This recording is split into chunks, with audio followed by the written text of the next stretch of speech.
Hey everyone, welcome to LangPod AI. I'm Alex, your English-speaking guide on this language learning journey. Hola a todos, yo soy Sofía y estoy muy emocionada de estar aquí con ustedes. Sophia just greeted you in Spanish and said she's excited to be here. And honestly, so am I. This is our very first episode. Nuestro primer episodio. If you're listening to this, you probably want to learn Spanish. Maybe you're planning a trip, or you have Spanish-speaking friends, or you just love the way the language sounds. Y el español es un idioma muy bonito. It really is. Now, today's topic is something super practical. We're going to learn how to meet someone new. The basics, saying hello, sharing your name, asking where someone is from. Sí, vamos a aprender a conocer a alguien nuevo. Don't worry if you're a complete beginner. That's exactly who this episode is for. Sophia is going to speak naturally, but she'll slow down and repeat things so you can follow along. Exacto. Voy a hablar despacio para ustedes. Did you catch that? She said despacio, which means slowly. All right, let's jump in. Vamos. So, Sophia, when you meet someone for the first time in a Spanish-speaking country, what's the very first thing you say? Lo primero es muy simple. Dices, hola. Hola. That one most people know. But let's make sure we're saying it right. Sophia, can you say it slowly? Hola? Hola. The H is silent in Spanish, so you never pronounce it. Right, so it's not hola with an H sound, it's hola. Listeners, try it with us. Hola. Hola, great. Now what comes after hello? Normally you ask, ¿cómo estás? ¿Cómo estás? That means, how are you? Let's break that down.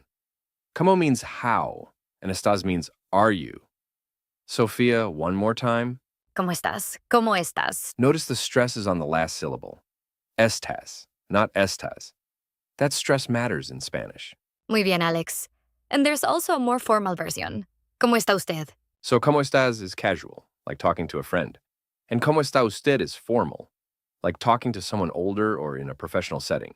Exacto. For now, let's use the casual version. ¿Cómo estás? And how do we answer that question? You can say, estoy bien, gracias. It means, I'm fine, thanks. Estoy bien, gracias. Estoy bien, gracias. Let me try the whole thing. Hola, ¿cómo estás? Estoy bien, gracias. ¿Y tú? Oh, she threw a curveball. Y tú means, and you? So she's bouncing the question back. Estoy bien también. Perfecto. También means also or too. Very useful word. So let's put that all together. Listeners, imagine you're walking up to someone. You'd say, Hola, ¿cómo estás? Estoy bien, gracias. ¿Y tú? Estoy bien también. Beautiful. Now, the next big thing when meeting someone new is names. Sofia, how do we ask someone's name? You ask, ¿cómo te llamas? ¿Cómo te llamas? Literally, this translates to, how do you call yourself? ¿Cómo is how, T is yourself, and llamas is you call. ¿Cómo te llamas? ¿Cómo te llamas? Now that double L in llamas is important. In Spanish, double L makes a ya sound. So it's not la más, it's llamas. Sí, muy importante.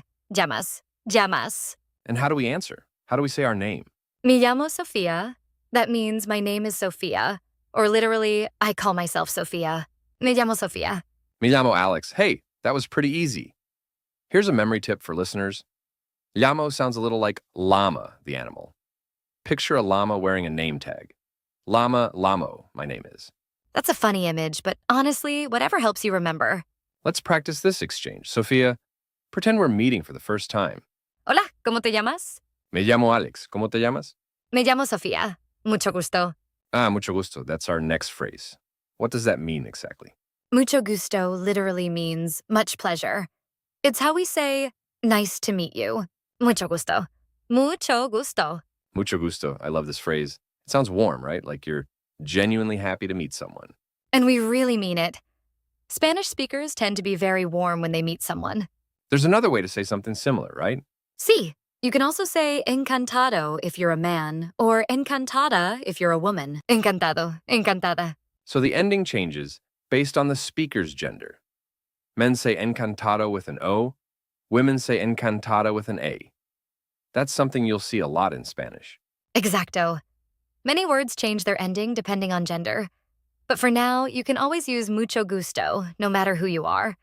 It works for everyone. Good tip. When in doubt, mucho gusto. Okay, so we've said hello, asked how someone is, shared names. What's next when you're getting to know someone? A very common question is, ¿De dónde eres? De donde eres? Where are you from? Let's break this one down too. D means from. Donde means where. And eres means you are. ¿De dónde eres? ¿De dónde eres? And to answer, how would I say I'm from the United States? Soy de los Estados Unidos. Soy means I am, and de means from. So soy de plus your country or city. For example, soy de México. Soy de España. Soy de Colombia. Let me try. Soy de Nueva York. Muy bien. You can use a city too, not just a country. That's very natural. Here's something I want to point out to listeners. We've now seen two different words for to be. Estoy from como estás, and soy from soy de. What's the difference? Great question. Estar is for temporary states, like how you feel right now. Ser is for permanent things, like where you're from or who you are. So estoy bien means I'm doing well right now, which could change. But soy de Nueva York means that's where I'm from, which is a permanent fact about me. Exactamente.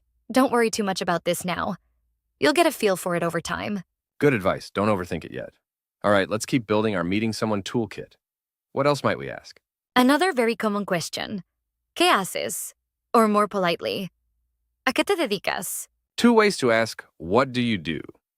¿Qué haces is casual, and a qué te dedicas is more polite. Sophia, which one should beginners focus on? I'd say start with ¿qué haces? It's shorter and you'll hear it more often in casual conversation. ¿Qué haces? ¿Qué haces? ¿Qué haces? And to answer, how would I say I am a teacher? Soy maestro. Or if you're a woman, soy maestra. There's that soy again from the verb ser. Your profession is part of who you are, so we use soy. Sí, soy maestro. Soy estudiante. Soy doctor. Notice she said soy estudiante, a student. That one is the same for men and women. Not all words change their ending. Correcto. Estudiante stays the same for everyone. Let me try a sentence. Soy un estudiante de español. Muy bien. But you know what? In Spanish, we usually drop the un here.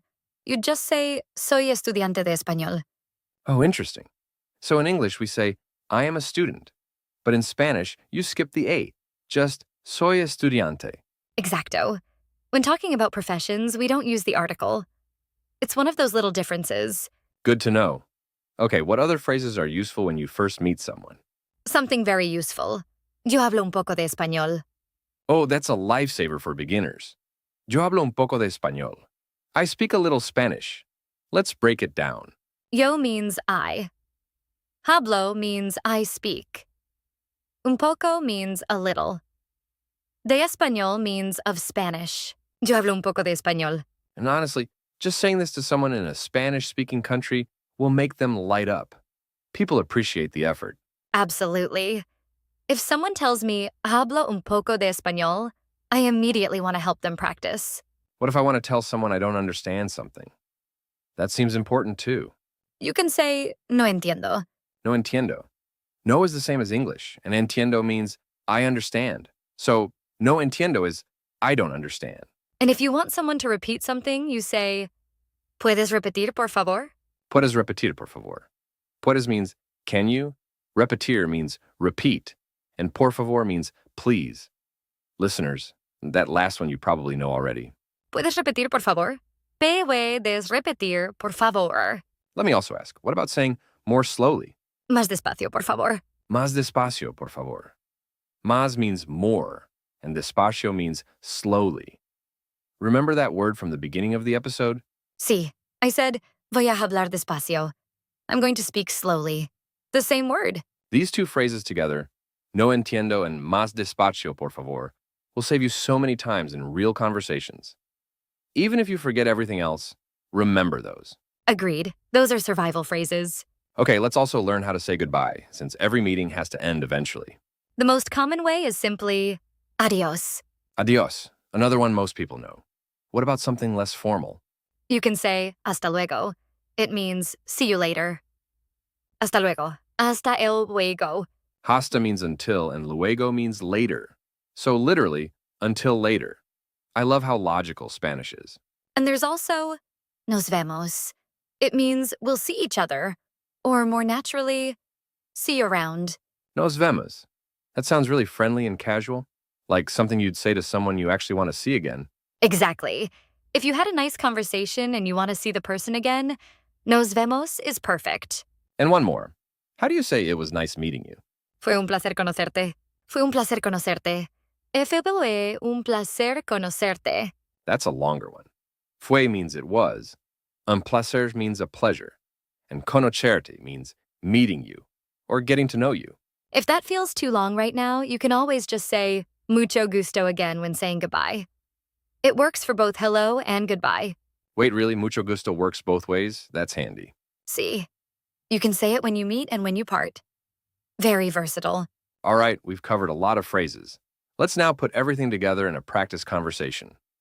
Listeners, I want you to follow along and try to understand what Sophia and I are saying. We'll go through it slowly. I'll be a stranger that Alex meets at a coffee shop in Mexico City. Ready? Ready, let's do this. Here we go. Hola, Hola, ¿cómo estás? estoy bien, gracias. ¿Y tú? Estoy bien también. Me llamo Alex. ¿Cómo te llamas? Me llamo Sofía. Mucho gusto, Alex. Mucho gusto, Sofía. ¿De dónde eres? Soy de la Ciudad de México. ¿Y tú? ¿De dónde eres? Soy de Nueva York, en los Estados Unidos. ¡Qué bien! ¿Qué haces aquí en México? Soy estudiante. Soy estudiante de español. ¡Qué bueno! Tu español es muy bueno. Gracias. Yo hablo un poco de español. See how Sophia said, tu español es muy bueno? That means your Spanish is very good. People will say that to you, and it's always nice to hear, even if you're just starting out. That's really encouraging. Let's continue the conversation. ¿Te gusta México? Okay, listeners, that's a new one. Sophia, what did you just ask? Te gusta means do you like? So I asked, do you like Mexico? Okay, let me try to answer. Sí, me gusta mucho México. Perfecto. Me gusta mucho means I like it a lot. Wonderful answer. That one felt natural. Let's keep going. ¿Puedes repetir tu nombre? No escuché bien. Oh, wait, I know this one. She asked me to repeat something. Puedes repetir. We learned that. Sí, me llamo Alex. A-L-E-X. Alex, perfecto. Fue un placer conocerte, Alex. Fue un placer conocerte, Sofía. Muy bien. Hasta luego. Hasta luego, nos vemos. Nos vemos. Adiós. And scene. Listeners, how did you do? Were you able to follow most of that? If you understood even half of it, you're doing amazing for your first lesson. Let's do a quick recap of everything we learned today. Sophia, hit us with the phrases one more time. Hola, hello.